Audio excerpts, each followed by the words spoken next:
Bienvenidos a este nuevo episodio de la primera temporada del podcast Espigando, ahora pues explorando el libro Sangre y Fuego, y para nosotros es un gusto que usted nos vuelva a acompañar.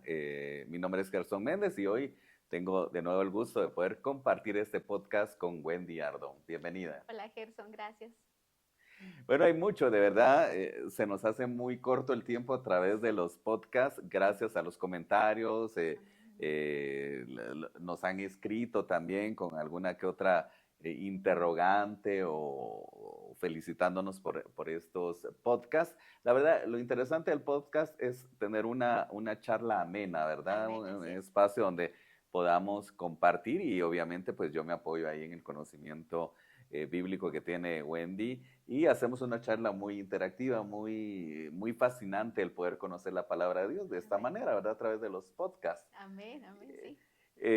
Hemos desarrollado ya 3 capítulos o 3 episodios de esta temporada hablando de la preexistencia y es que hay mucho que hablar acerca de eso, Sí. ¿verdad? De hecho, el siguiente libro, Gerson, que estamos Ujú. preparando se llama así, Preexistencia. Preexistencia. Hay muchísimo Es para que si, hablar, ¿verdad? si usted piensa que es nada más tan simple hablar de esto, pues no es tan simple. Sí. Yo le preguntaba a Wendy fuera de cámaras y de micrófonos, ¿qué pasa, verdad? Sí depende en la forma en que fuimos concebidos. ¿Qué digo? Depende de la forma bajo qué. Por ejemplo, si fuimos concebidos en pecado, si por ejemplo nuestros papás nos concibieron no precisamente en matrimonio, ¿qué pasa también en la forma de las personas que fueron concebidas producto de una violación o qué sé yo, ¿verdad? Son temas muy amplios. Ujú. ¿Tiene que ver eso de la preexistencia en la forma en que fuimos concebidos o cómo está todo este tema, Wendy? Porque es bastante Sí, complejo. yo creo que ahí podríamos ver, por ejemplo, estos dos bebés gemelos de los que hablamos en Ujú, en el primer episodio de Preexistencia. Fueron concebidos en uno de los matrimonios ujú, más bonitos que la Biblia nos habla, que es el matrimonio de Rebeca, ¿verdad? ujú, Con Jacob. Es perdón, es Isaac. ujú, Ese es un matrimonio armado en el cielo. ujú, ¿Se recuerdan que Abraham le dice a su siervo, ve a buscar una esposa para mi hijo Isaac? Ve a mi pueblo, ve a mi parentela. Y dice que envía al siervo maduro, llega y busca una esposa y encuentra a esa mujer espectacular que dice que está lista para irse con él. El papá le dice, ¿sabes qué, mi amor? Quédate aquí 10 días. Yo me imagino que esos 10 días como para que tu mamá te ujú. enseñe a cocinar y te Todo, prepare y ajá. todo. Y ella le dice, no, papá, yo estoy lista. Y sí, me imagino que esa Ujú, plática entre líneas que no dice la Biblia, y sabes cocinar, mi amor, sí, papi, lo que usted come yo lo ujú. hago. Y sabes planchar, pues, ¿y quién cree que le plancha sus camisas? Esa niña estaba lista, Gerson, y el papá sorprendido, porque él dijo, bueno, sí, pero déjamela aquí 10 días, Ujú, como 10 es número de prueba en la Biblia. Pero cuando ella dice, yo estoy lista, dice, bueno, vete. Y era Abraham. Abraham ujú, era un hombre espectacular en su tiempo. Entonces, cuando Labán dice, llévatela, que se vaya la niña. Y dice que les deja regalos, les deja todo lo que Abraham les había enviado. Y se la llevan. Y cuando Isaac la vio, dice que ella lo ve venir caminando. Y cuando lo ve, el siervo maduro le dice, ese que viene ahí, ese es tu Señor.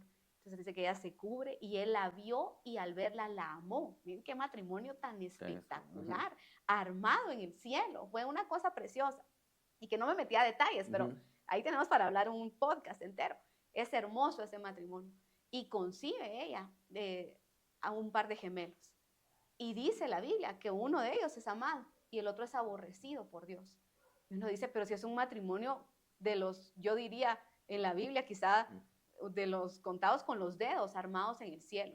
Yo creo que ninguno podemos decir el esposo que Dios me dio, la esposa ujú, que Dios me dio, porque eso es libre albedrío. Dios nos permite elegir, nos da directrices, pero nos permite elegir. Pero en este matrimonio se lo armó el cielo, un matrimonio precioso. Y viene un bebé odiado por Dios, aborrecido por Dios. Entonces yo veo que no hay ahí nada, no tiene nada que que ver ver. la estructura. Y pienso en otro amado que es David, el dulce cantor de Ujú, Israel, el amado de Dios, un hombre conforme al corazón de Dios que dice, yo fui concebido en pecado, dice el Salmo, en pecado me concibió mi madre. O sea, él fue producto de un adulterio. Y en medio del adulterio, Dios dice, yo a ese bebé lo amo, es preexistencial y lo amo.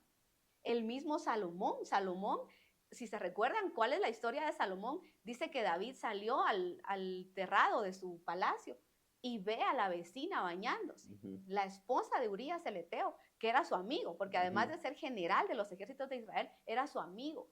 Y dice que la mira, él ya la había visto otras veces, tal vez nunca la había visto desnuda, ¿verdad? También la imprudencia de bañarse en el patio, ¿verdad? Dice que la mira y la codicia y la toma por mujer, siendo el rey de Israel, osó del poder que le daba ser rey y la manda a traer y la toma por mujer y la embaraza, Gerson. Y la embaraza en un momento de carnalidad diabólica por completo, porque luego el profeta Natán Dios le abre los ojos y le muestra la realidad y dice que un caminante visitó a David. La semana pasada hablábamos del mundo espiritual. Esto es parte del mundo espiritual. Dice que llegó el espíritu de un caminante y visitó a David y le encendió un deseo pasional, carnal, sexual, pero eso no era de él nada más, era un espíritu inmundo, porque Natán le dice, vino un visitante al hombre y dice que la hizo codiciar lo que no le pertenecía. Eso fue un espíritu inmundo. Y entonces David toma a la mujer, pero no la toma por carnalidad nada más, la toma porque habría abierto una puerta a un espíritu inmundo. Bueno, la toma, la embaraza, y dice que cuando la embaraza trata de darle el hijo a Urías, ¿verdad? Se recuerda que lo manda a traer de la guerra, y dice que lo embriaga. La verdad que era mucho más íntegro Urías que David, ¿verdad? Lo embriaga y le dice, bueno, ahora vete con tu mujer. Y dijo, ya se acabó el problema, ¿verdad? Ya está embarazada por él. Y en la mañana despierta, le dicen, rey, ahí está tirado Urías en el palacio, en la puerta, se quedó a dormir. ¿Y por qué se quedó a dormir en el palacio? Tráiganmelo. Y se lo llevan y le dicen, ¿y qué te pasa? ¿Por qué te dormiste en la puerta? Y le dice, porque yo no iba a tener placer con mi esposa, sabiendo que el arca, mira el corazón de Urías, que el arca de Dios está en el frente de batalla, porque cuando iban a la batalla a veces se llevaban el arca del pacto, la presencia de Dios, y dice, ¿cómo iba yo a irme a dormir con mi esposa mientras el arca de Dios está en la batalla? Y David, yo me imagino que ahí le vino un balde de agua fría, ese hombre era íntegro, y le dice, bueno, tómate un vino, quítate la goma, lo vuelve a embriagar. Dios dice que otra vez le embriagado, solo que ahora más embriagado, le dice, ahora vete a dormir con tu esposa. Y de una vez más él se queda tirado en el palacio y no se va a dormir. Y al otro día, David, ¿qué pasó? No, pues Urías sigue ahí, rey, no se fue con su esposa. Entonces hace una carta, se la manda al general de los ejércitos y le dice, pongan a Urías al frente de la batalla. Y cuando esté lo más recio de la batalla, se retiran y lo matan y que él se queda adelante. Y dice que el general recibe la orden, lo hace tal cual. Dice que nunca se habían acercado tanto los israelitas al enemigo. Se acercan demasiado porque es la orden del rey. Y cuando la batalla está recia, retroceden y Urías muere. Pero con Urías, Gerson, mueren miles de soldados israelitas. Y cuando le iban a decir esto a David, le dicen, mira, se murieron miles, ¿verdad? Pero murió Urías. Y David dice, bueno, es parte de la guerra. Miles de familias israelitas por un pecado carnal. ¿Cuál es el punto? Se lleva a la embarazada a la casa, se queda como el buen rey, ¿verdad? La viuda embarazada, la toma, se la lleva a su casa. El pueblo seguramente, ay, tan bueno el rey, ¿verdad? Tomando al hijo que no le pertenecía. Al final Dios, que es bueno y que no le gusta que sus siervos tengan un pecado. No le gusta el pecado oculto a Dios, Gerson. Por eso si alguien tiene algo, yo siempre le digo a la iglesia, si tenemos algo, un pecado, una maldad, un área, una tentación, llámese como se llame, mejor sácala. Mejor busca un ministro, un siervo, un delegado ministerial y saquemos la suciedad, saquemos el deseo inmundo, saquemos la carnalidad, porque si eres siervo de Dios, te puede pasar lo de David, que como no lo sacó, los meses pasaban, el vientre crecía y David no sacaba su pecado. Entonces Dios dice, no me gusta que estés en pecado, así que te lo saco yo. Y evidencia a Dios el pecado. Dios puede evidenciar nuestro pecado. Entonces es mejor en lo oculto. Por eso dice Dios ama la verdad en lo íntimo. Métete a la intimidad. Mejor si buscas ayuda, porque hay cosas que necesitamos ayuda. Necesitamos que nos ayuden a desarraigar. Y es mejor sacar el pecado. Bueno, está embarazada, Dios le saca el pecado a David. Gracias a Dios, David es David, ¿verdad? Conforme al corazón de Dios, se rasga las vestiduras, se arrepiente y ora por ese bebé. Pero al final el bebé muere. Todos sabemos que el bebé de Betsabé muere. Pero dice que después, con el tiempo, David vuelve a tomarla por mujer. Y ahí nace Salomón. Ese no es el mejor de los matrimonios, Gerson. No es un matrimonio armado bonito, no es que la pidió, no es que... Es un matrimonio abrupto, feo. Es una cosa que empezó con pecado. Pero de ahí viene un bebé. Y dice que el día que nace Salomón, Dios manda otra vez a Natán. y le dice a David, a ese bebé le vas a poner Jedidías, porque Jedidías significa amado de Jehová.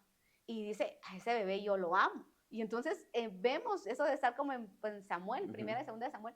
Dice que cuando Salomón nace, Natán llega al nacimiento y dice Dios que el bebé se llama Jedidías, no Salomón. Olvídense de que se llame Salomón, él se llama Jedidías, porque es amado de Jehová. ¿Se imagina eso? Un bebé amado, que luego papás que no discipularon, papás flojos, papás malvados. ¿Por qué sé que son malvados Betsabé y David? Porque Salomón se llama Salomón. Porque no son los proverbios de Jedidías. Ese niño debió saber que Jehová lo amaba. Debió saber que el día de su nacimiento desde el cielo gritaron, yo te amo. Ese niño nació amado, pero nadie se lo dijo, Gerson. Por eso terminó llamándose Salomón. Por eso terminó adorando cuantos dioses tenían sus 1000 mujeres. A cada dios le hizo un templo, porque no le dijeron que Dios lo amaba. Aunque fue de un matrimonio mal hecho, mal iniciado, abrupto, ese niño era amado de Dios. Había un propósito, había una orden también de parte de Dios que no cumplieron y esa era la pregunta, ¿verdad? Acerca de que tenían que llamarlo de cierta manera y no lo hicieron y siguió llamándose Salomón. Y pues claro, sabemos nadie le dijo lo amado que era, pero ¿pueden hacer un bebé amado de Dios por una unión abrupta? Por supuesto que sí. Es más, a Jesús le decían bastardo, porque la gente hacía cuentas, Gerson, miraban, esa niña estaba embarazada antes, y en ese tiempo era digno de apedrearse. Ahorita todavía es punible, los jóvenes no piensen que eso es honroso, es punible, es pecado.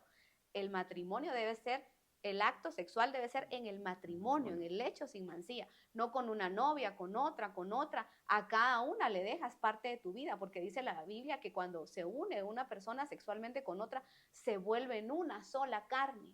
Entonces eso es delicado, no pueden estar con otra haciendo pactos. No sé por qué salió eso, pero hay que tener mucho cuidado, hay que tener santidad, ¿verdad? Por lo de David, ¿verdad? La forma en que fue concebido, también Salomón también, ¿verdad? Bueno, entonces vemos hijos amados concebidos en pecado. Que por supuesto Jesús no fue concebido en pecado, él fue encarnado en dice que el Altísimo vino sobre María. El poder del Altísimo la cubrió. Eso fue algo espectacular cuando la encarnan a Jesús en María. Es maravilloso. Ella fue llena de gracia. Que entre paréntesis, si es llena de gracia, es porque ella necesitaba la gracia del Señor. Entonces, gracias a Dios por ese momento de la encarnación. Eso fue maravilloso. Pero para la gente que no sabía lo que estaba pasando, vemos que de alguna manera le decían al Señor, tú eres un bastardo. Y encontramos en la Biblia que le llamaban hijo concebido en pecado, al santo de los santos. Entonces, ¿puede haber un amado concebido de una manera abrupta? Definitivamente, Gerson, definitivamente. Bebés en el vientre que el papá dijo, ese bebé no es mío. Porque cuando viene un espíritu preexistencial que trae un destino trazado por Dios, las tinieblas también lo saben. Lo sabe el mundo celestial, pero lo sabe también el mundo de las tinieblas. Y desde el vientre tratan de destruir a ese bebé. Desde el vientre vienen ataques, intentos de aborto, palabras de desamor. Eso viene desde el vientre. Sobre todo si es un ministro, sobre todo si es un siervo, una sierva de Dios, va a tener ataque desde el vientre. Pues tal vez desde la concepción, ¿no? Así que es amplio todo el aspecto de la preexistencia. Amén. En la forma en que fuimos concebidos, pero también en la forma en que cada uno pues ya tenía un propósito, un tiempo en el cual debíamos de existir. No fue simplemente que fuimos creados fuera de un propósito, ¿verdad? Era lo que hemos estado hablando. Todos concebidos, salía el tema del ciego, ¿verdad? En la forma en que se cuestionaban por qué había nacido de esta manera, en la condición. Citaba el ejemplo de David, ¿verdad? Concebido en pecado. Y pues todo, ¿verdad? Realmente todo, pero desde la preexistencia, pues ya todos tenemos un propósito, ¿verdad? Amén. Traemos un propósito, no importando en la forma en que fuimos concebidos, sino que traemos una línea trazada de propósito.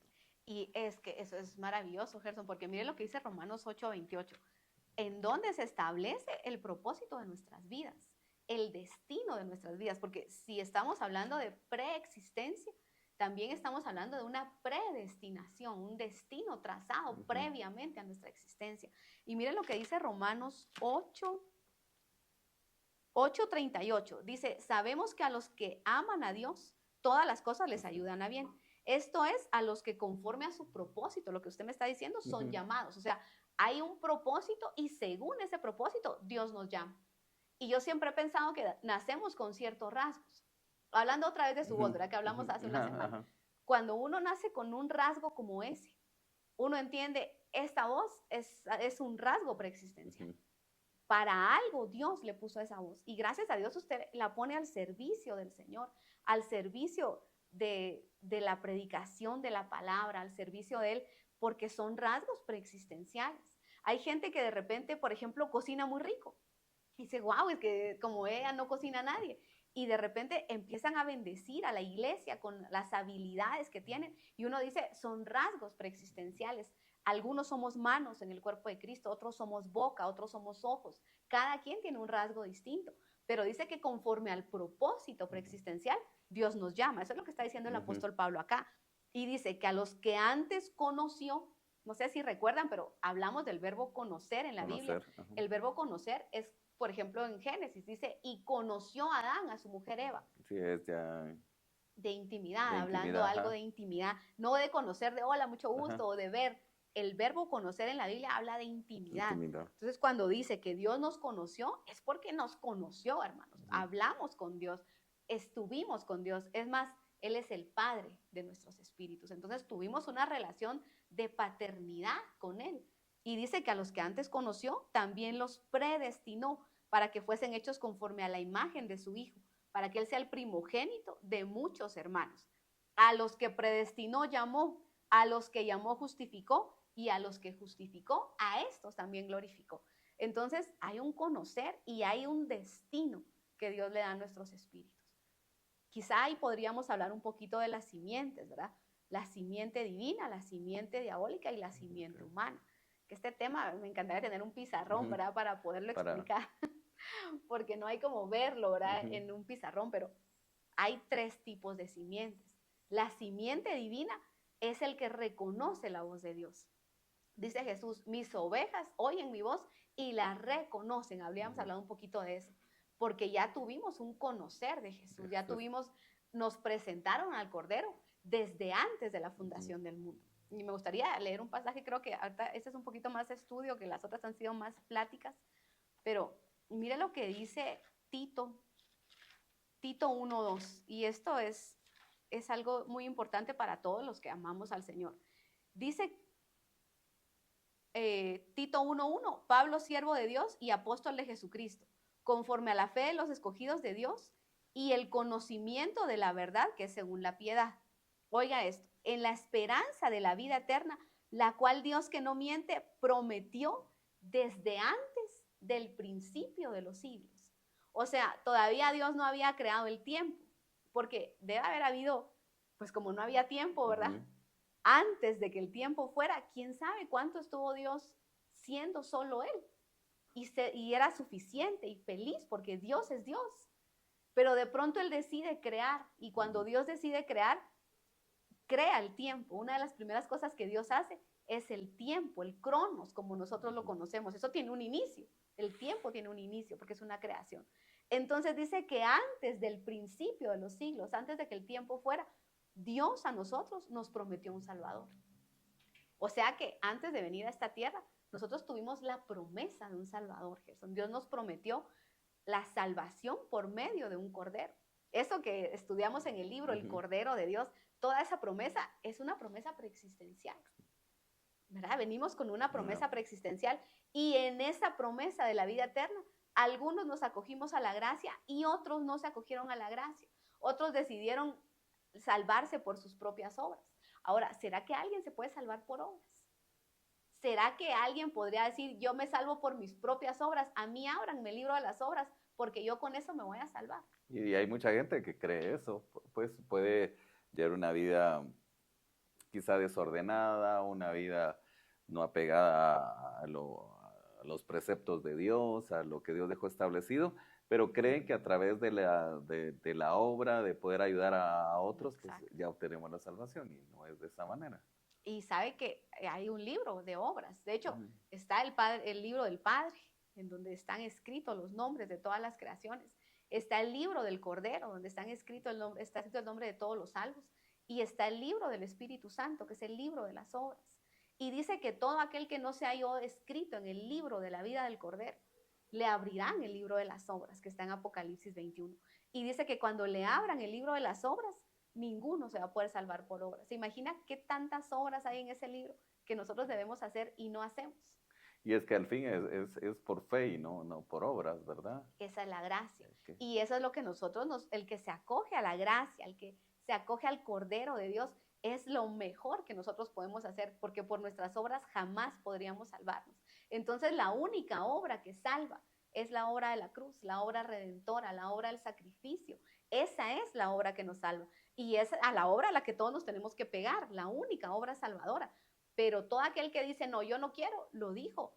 Algunos, porque hay una simiente humana, ¿verdad? Pero la simiente diabólica, como un Judas que escucha la mejor palabra, pero no se salva, como un faraón que es un vaso de destrucción, como todos esos vasos de deshonra que encontramos en la Biblia, ellos no quisieron salvarse por el Cordero. Ellos decidieron hacerlo por sus propias obras y son los que se perderán eternamente. Y hay mucha Biblia para hablar de esa simiente que no se va a salvar. Yo he escuchado gente decir que de pronto Judas sí se salvó, o que en el mismo holocausto, Sí, me lo dijeron hace poco, ¿verdad? Que cuando el Señor bajó a los infiernos, rescató a Judas. Hay unas cosas que son antibíblicas totalmente, ¿verdad? La Biblia nos habla, de hecho, si quieren leámoslo, ¿verdad? Para que no quede eso en el aire. Judas era un hijo de perdición, pero entonces si hay hijos de perdición, hay hijos de salvación. Hay dos simientes distintas. Y de Judas tenemos claro que era un hijo de perdición, lo dice Hechos 2. Lo dijo el apóstol Pedro. Miren la revelación que tuvo Pedro. Dice Hechos, es 1:16. Varones hermanos, era necesario que se cumpliese la escritura en que el Espíritu Santo habló antes por boca de David acerca de Judas. Miren qué hermosa es la palabra, porque dice que el Espíritu Santo a David en un salmo le habló de Judas. Le dijo, ese es un hijo de perdición. Y dice que fue guía de los que prendieron a Jesús y era contado con nosotros y tenía parte en este ministerio. Ese era un apóstol legítimo del Cordero, llamado legítimo apóstol del Cordero. Y dice el verso 20, parte B, sea hecha desierta su habitación, que es el Salmo 109. Es donde dice Pedro, el Espíritu se lo dio a David. Montón de años antes le anunció sobre Judas en el Salmo 109. Dice, sea hecha desierta su habitación y no haya quien more en ella y otro tome su oficio. ¿Por qué? Porque era un vaso de deshonra preparado de antemano para destrucción. Entonces, vienen seres humanos a la tierra a condenarse, predestinados para condenación. Sí. Ya vienen predestinados. Dice el apóstol Pablo, ¿será que hay injusticia en Dios?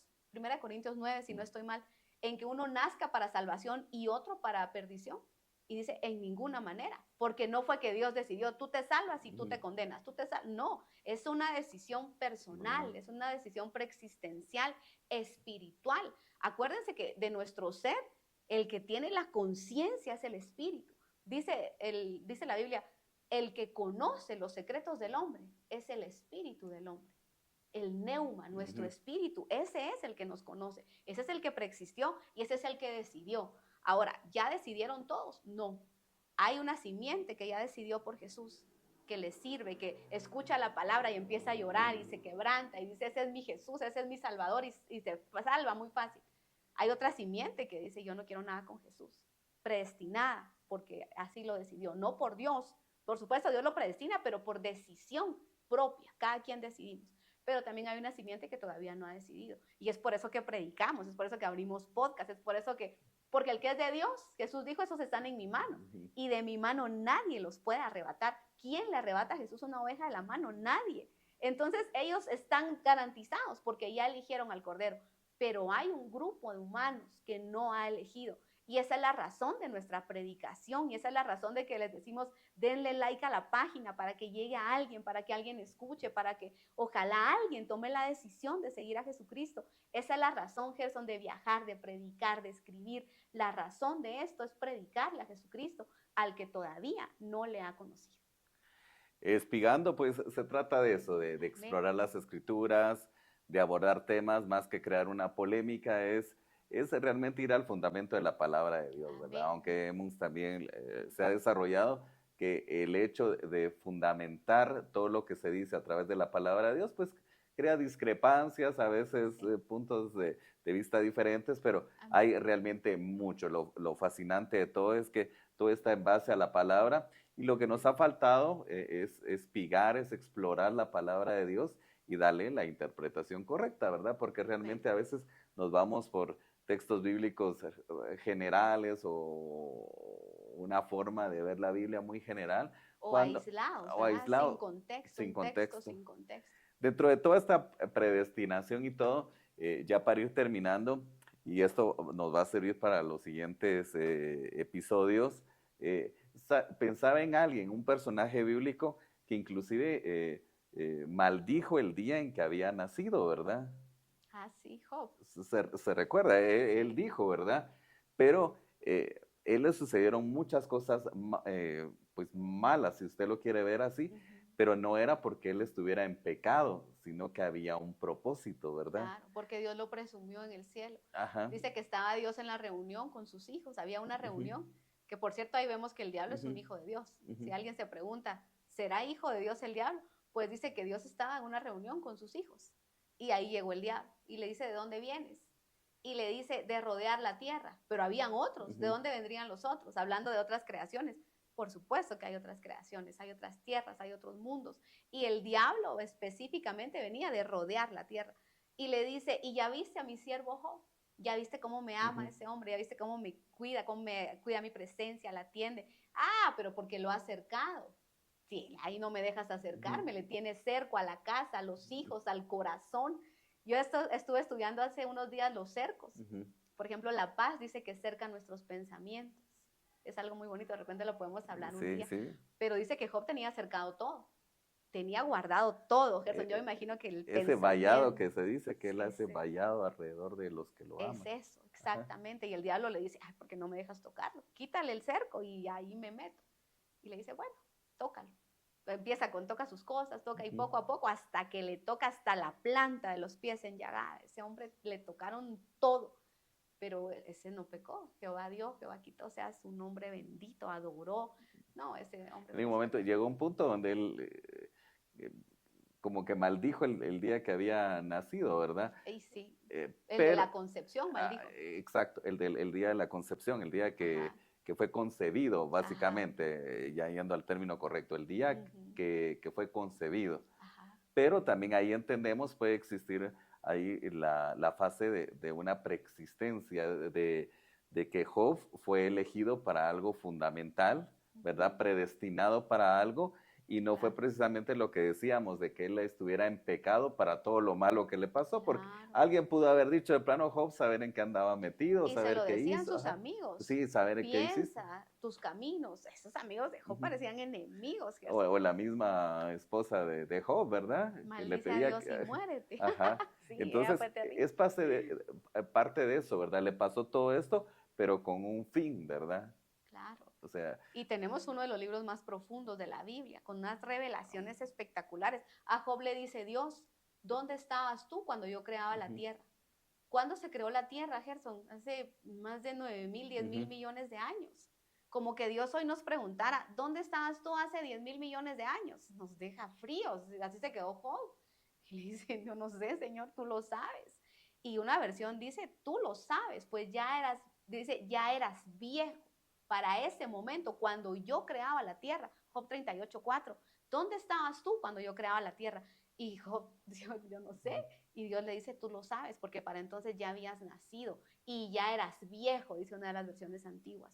La Valera dice, y ya era grande el número ujú, de tus días. O sea, que ya era viejo Dios cuando Dios creó la tierra. Job, perdón, cuando Dios creó la tierra. ujú, Claro que sí, porque fue una de las razones por las que Dios creaba la tierra. Tú y yo fuimos una de las razones, porque Romanos 3:23, pecamos y fuimos destituidos de la gloria de Dios. Entonces Dios dice, bueno, voy a hacer un escenario de salvación. Voy a hacer una tierra que va a ser el atrio de la salvación y ahí voy a mandar a mi cordero. Y ahí estábamos todos los pecadores. Yo esa escena me la he imaginado durante ujú, 25 años, Gerson. Es una de mis escenas favoritas. Yo me he imaginado sacándonos, destituyéndonos de la gloria de Dios. Me imaginaba a los santos, porque la Biblia habla de santos, vivientes, vigilantes, porque esos conocen la palabra. Y nuestros espíritus vivían con el Padre, eran enseñados por el Padre, pero cuando llegó la prueba, pecaron. Entonces los santos hicieron valer la ley y dijeron hay que sacarlos, hay que destituirlos y se pierden eternamente. Y nos echaron de la presencia de Dios, pero el Padre dice, no, yo no los voy a perder, porque el Padre tiene legalidad. Si aquí nosotros infringimos la ley, Gerson, seguramente va a venir sobre nosotros un castigo. Imagínense en el cielo, cuánto más en el cielo. Cuando infringimos la ley allá, el castigo inmediatamente llegó. Bueno, no fue inmediatamente, porque dice que Dios es lento para la ira y grande en misericordia. Pero después de no sé cuánto tiempo que pasó, que pecamos y llenamos la medida de la copa de la ira y nos echan de la presencia de Dios, Dios dice, bueno, voy a hacer un plan. Y entonces crea la tierra, pero cuando crea la tierra, todos nosotros, espíritus preexistenciales, ya estábamos destituidos y Dios dice, tranquilos, yo los voy a recuperar. Ustedes pecaron, su destino es la perdición, es el lago de fuego y azufre y se van a perder eternamente a menos que se acojan a este plan de salvación. Y ahí entra Tito 1:2, en la esperanza de la vida eterna, la cual Dios, que no miente, nos prometió un Salvador desde antes de la fundación del mundo. Entonces Dios le dice a Job, tú estabas ahí, tú estabas llorando cuando esto pasó, tú ya te habías perdido, tú ya tenías una condenación que te pesaba sobre ti, pero ahí nos presentaron al Cordero. Entonces el Padre dice, bueno, crea la tierra y dice, este es el Cordero que voy a mandar. Y el Hijo dice, yo voy a llegar a la tierra, me voy a hacer hombre. Así como ustedes van a participar de carne y sangre, se van a meter a un cuerpo, yo también me voy a meter a un cuerpo y me voy a hacer hombre. Y ahí me voy a humillar y me voy a subir a una cruz y voy a pagar por todos sus pecados. Y nos acogimos a la gracia, Gerson, ahí muchos nos acogimos a la gracia. Pero cuando Dios le pregunta a Job, ¿dónde estabas tú cuando yo creaba la tierra? Pues ahí estabas, mi amor, eras viejo, ya eras pecador, ya estabas condenado cuando yo creaba la tierra. Job es muy profundo, es un libro precioso. Hay mucho que hablar y la verdad es que no nos alcanza el tiempo para hablar acerca de este tema en específico de la preexistencia y que también en los próximos episodios de este fragmento y lo que hemos estado explorando acerca del libro Sangre y Fuego, y todo lleva un contexto, vamos por pasos, vamos avanzando en cuanto al desarrollo, pero es fundamental entender cada uno de los pasos del libro y básicamente no tanto del libro, sino de la palabra de Dios, pero en la forma en que fue estructurado el libro, tiene un orden lógico para la comprensión y un mejor entendimiento. Creo que hoy terminamos la parte 1 del libro y en la próxima semana entramos a la segunda parte del libro, que ya es Jesús específicamente como un cordero. Bueno, yo tengo una pregunta ya para terminar, pero esto será en los próximos episodios y lo que se viene es, todos estaremos predestinados. Hablamos de la preexistencia y usted habló de estar predestinado, de la predestinación. Todos estamos predestinados a ser salvos o algunos a perderse. ¿O cómo? ¿Todos realmente estamos predestinados a ser salvos o algunos están predestinados para perderse? Sí, hay predestinados a salvación, los que están en la mano del Señor. De Juan 17 dice, están en mi mano y nada los arrebatará de ahí. Y dice Jesús, de los que me diste, ninguno se perdió. Ahí está su respuesta en Juan 17. Ninguno se perdió. ¿Por qué? Porque están predestinados para salvarse, excepto el hijo de perdición, porque ese está predestinado para perderse. Entonces, un grupo se salva por predestinación y otro se pierde por predestinación, por decisión propia, no por voluntad de Dios, decisión propia. Pero hay otro grupo que es una simiente humana, que es la de Zacarías 12. Dice que esos espíritus no preexistieron. Dice Zacarías que de esos espíritus Dios formó el espíritu dentro del vientre. O sea, que no tomó un espíritu preexistencial y lo metió al vientre, como Job. Job dice, el día de su concepción se anunció en el cielo, varón ha sido concebido. O sea, que Dios tomó un varón y lo metió. Es un espíritu preexistencial. Pero los de Zacarías 12, parte B, dice que Dios forma el espíritu del hombre en el vientre de la mamá. O sea, que ese espíritu no preexistió. Ese es un espíritu existencial que no ha oído el Cordero, que si oye la voz no la reconoce porque nunca la ha escuchado, no escuchó al Padre. Esos son espíritus nuevos.